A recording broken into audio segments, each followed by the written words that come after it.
ya Kinshasa bana Congo en général solution yango ezwami déjà ONG Congo Easy Service connaisseur na mukuse eye pona ko faciliter ba congolais pona ba formalité ya voyage ko somba ndako to pona kozwa ba bourse d'études bozo ba détail na reportage ya leader ya Kalunga Benjamin Panzu nanana mwati.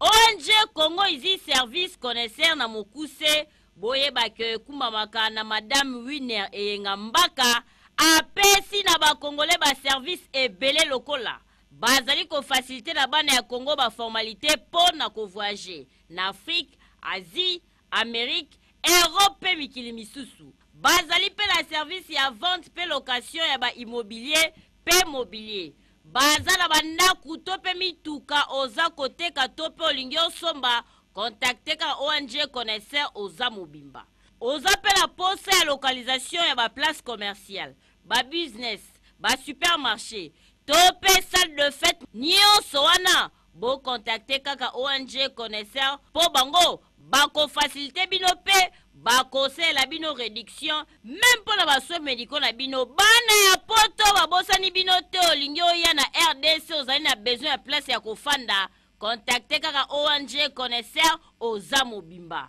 Baza pe na ba formation na baku en langue lokola français, anglais, formation pe na informatique auto-école nyonso ya ofele awa na ONG connaisseur. Oza mayele o distinga na université tope ozwa diplôme na ba pourcentage ya makasi Congo Easy Service baza ko orienté po o continuer ba étude na yo kitoko. Optation ya ba bourse d'études na ONG connaisseur pe bazali ko sunga. Et bongo pour la ba entreprise boza ko luka ba agent boya na ONG connaisseur ba kopesa bino ba travail oyo baza na compétence et bongo yo pe muto ozali ko luka musala mais kaka CV na yo yaka nango na Congo Easy Service ba ko orienter yo kitoko. Congo Easy Service connaisseur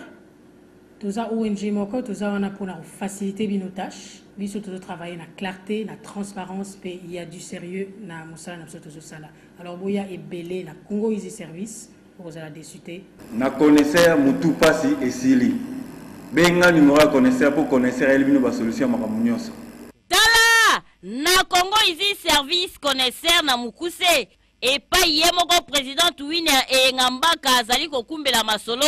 bole kaka na siège na bango na croisement et bavni Kasavubu na Kabinda numéro 99 na commune ya Kinshasa na immeuble Max Imo pe bobenga na ba numéro oyo 081 50 50 500 084 1064 00 bino pe boza libande ya mboka benga na yo kaka na 0044 747 57 23 235 mingi zala pe membre ya Congo Easy Service poza na yo mobimba yasol na connaisseur